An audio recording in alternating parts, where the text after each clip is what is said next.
Viva Voz, com Vera Magalhães.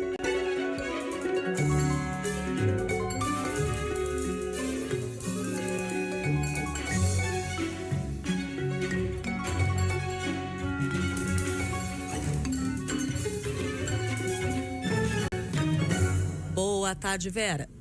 Oi, Cássia. Boa tarde para você, para o Leandro, para todo mundo que nos ouve e nos assiste. Boa tarde.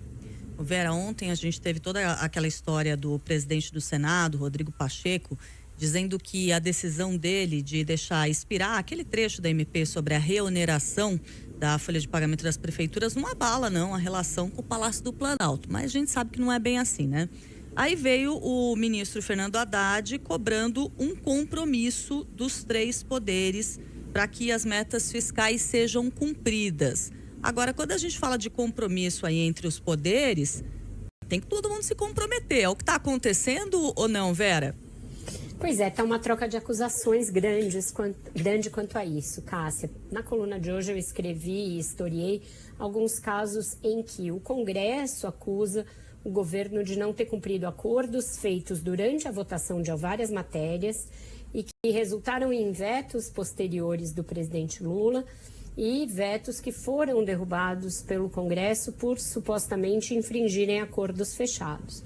O governo tem uma versão um pouco diferente a respeito de algumas dessas ocasiões, né? Por exemplo, tem uma grande divergência quanto à negociação que resultou na aprovação da volta do veto ali, do voto de qualidade no CARF, porque a Câmara diz que foi feita uma série de acordos que o governo simplesmente não reconhece e diz que os vetos do presidente se deram em trechos que não foram acordados, tanto que alguns dos vetos foram mantidos e não derrubados.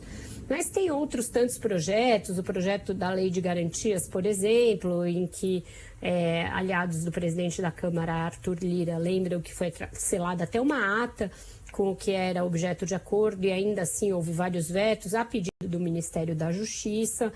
Enfim, é uma relação que vem nesse histórico de uma certa desconfiança quanto ao que cada um dos lados promete e cumpre, que está crescendo, né? Essa MP 1202, que teve agora um trecho ali anulado pelo presidente do Senado, ela tratava de vários assuntos. Alguns deles foram tirados da MP, transformados em projeto de lei, mas esse dos municípios não, e nem aquele que acaba com o PERSE, programa que traz um benefício para o setor de eventos.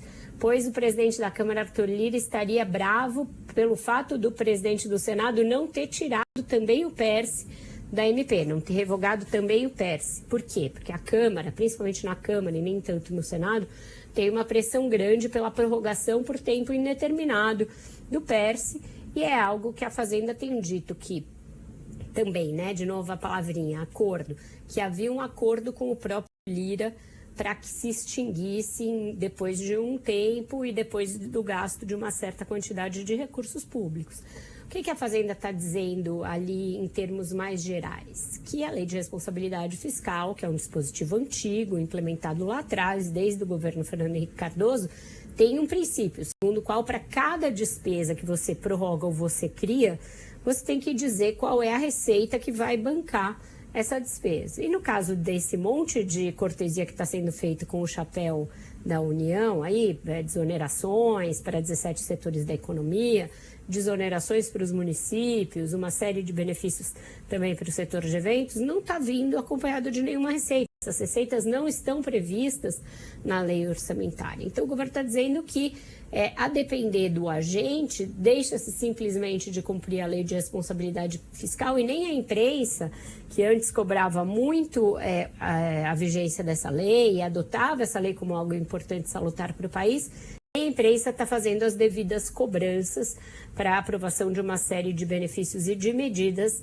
sem a respectiva receita que vá custeá-los. Então está realmente uma queda de braço, é uma queda de braço que o governo não quer levar às últimas consequências, porque ele sabe que ele depende do Lira e do Pacheco para aprovar uma série de medidas, mas que é algo que faz com que fique incerta a possibilidade de o ministro Fernando Haddad cumprir a meta fiscal com a qual ele se comprometeu. E aí, o que se fala no governo é a culpa não vai ser só do Haddad, porque o Congresso também vai ter uma responsabilidade caso essa meta não seja cumprida. O que falta, na sua opinião, Vera, para melhorar essa relação aí entre governo e Congresso? Eu acho que confiança mútua, Leandro. Sempre que se senta para conversar, um lado desconfia um pouco do outro. O Congresso fica achando que o Executivo vai passar a perna na sua prerrogativa de ter emendas, de destinar emendas aos municípios, que eles vão aprovar um texto e o Lula vai lá e vai vetar. Então já vai para a conversa com o pé atrás. E a Fazenda também não acredita que esse Congresso, que tem uma inclinação ideológica à direita do Executivo, vai ser sensível às prioridades estabelecidas por ele, governo. No final, o que existe é uma disputa hoje no país por qual é o sistema de governo, né? Porque a gente tem um sistema de governo presidencialista, mas que nos últimos anos, nos últimos governos, aliás, tem sido bastante enfraquecido. O Congresso está ganhando uma musculatura que não tinha, inclusive para depor presidentes, eventualmente, caso a coisa desande, a relação desande, como aconteceu com a Dilma.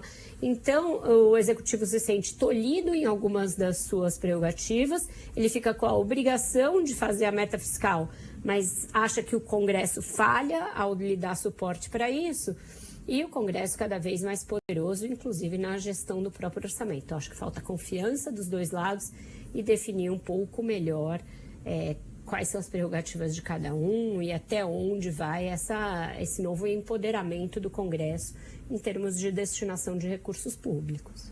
Ponto interessante. Vera Magalhães, muito obrigada pela análise. A Vera que mais tarde volta aqui à nossa programação. Tem mais Viva Voz mais tarde com a Vera, dentro do Ponto Final, junto com a Carol Moran. Até mais, Vera. Até mais, Cássia. Um abraço para vocês e para os ouvintes. Até.